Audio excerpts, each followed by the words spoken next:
I am fighting for my rights.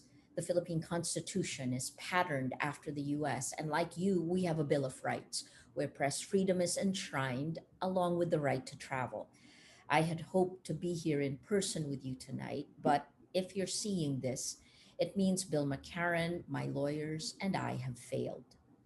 On June 15th, in the middle of a pandemic lockdown, I was convicted for cyber libel in a decrepit, rundown courtroom in the Philippines for a story published 8 years ago that I didn't write, edit, or supervise at a time when the law I supposedly violated wasn't even in force. Now I could go to jail for up to 6 years. All told, the charges I face can bring a maximum penalty of nearly 100 years in prison. I'm a journalist, not a criminal. But it seems like this is what the time is takes. I've done nothing wrong. All I've done is to try to do my job, to hold power to account. I've been sounding the alarm since 2016 when Rappler, the digital news group I helped create, exposed the Duterte online propaganda networks insidiously attacking critics of a brutal drug war, the journalists, human rights activists, opposition politicians, ordinary citizens. Our journalism challenged the impunity of two men, Rodrigo Duterte and Mark Zuckerberg. That was when I was deluged with an average of 90 hate messages per hour. While meant to pound me to silence, this astroturfing, this fake bandwagon effect coming bottom up influences others. Combined with micro targeting, the disinformation networks create and seed false narratives that, like termites, slowly erode trust in institutions and the rule of law. You just have to look up my last 4 years. In 2016, pro Duterte accounts on Facebook began to create and share narratives attacking me and Rappler. Journalist equals criminal.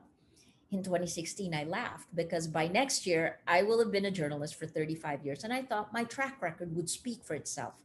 Nearly 2 decades as a bureau chief and investigative reporter for CNN, 6 years running the largest news group in the Philippines, ABS-CBN, and Rappler, the startup that challenged traditional media. Watching these attacks up close, I began to realize how easy it is to manipulate people on social media, where meaning is atomized, where every statement is bereft of context except its position on your newsfeed. That was 2016. In 2017, those seeded messages, journalist equals criminal, now spreading virally bottom up, they came top down. President Rodrigo Duterte essentially called us criminals, accusing Rappler of being foreign owned in his State of the Nation address. That isn't true, but that unleashed the state, weaponizing the law. A little more than a week later, we got our first subpoena. 2018, the Philippine government filed 11 cases against me and Rappler. It started in January when a regulatory agency revoked our license to operate, a brazen attempt to shut us down. We fought back and we're still operating today, yet these cases are meant to intimidate us to silence and take up our time and our money.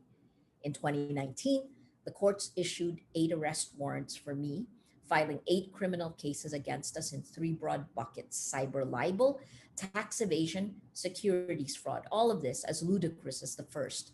In order to bring us to court for tax evasion, the government reclassified Rappler as, and this is a direct quote, a dealer in securities, like a stock brokerage. In a little over a month, I was arrested twice and detained overnight, an arrest timed for the closing of the courts, so I couldn't post bail and would be forced to spend the night in jail. And then in 2020, I was convicted of cyber libel. What seemed ludicrous in 2016 is now a fact. This is how democracy dies. I learned that you don't really know who you are until you're forced to fight for it. It's like I spent my entire career going to the gym, training for this moment, and I'm now ready for battle. Because that's exactly what this is. It's a battle for facts, a battle for meaning, a battle for values. Thank you again for giving us energy and support for our shared global battle. This time demands we all ask ourselves one question: what are you willing to sacrifice for the truth? Imagine it, embrace it, then go and do it now.